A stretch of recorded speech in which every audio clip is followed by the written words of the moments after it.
sikhule sicula le ngoma ngoba sonke sono ebengisenza namhla sizobalo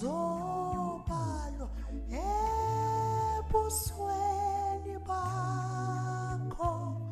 phindukhulume memoya oyingcwele phindukhulume Nkosi ndiyazibala sonke sono ngoba sonke esi sono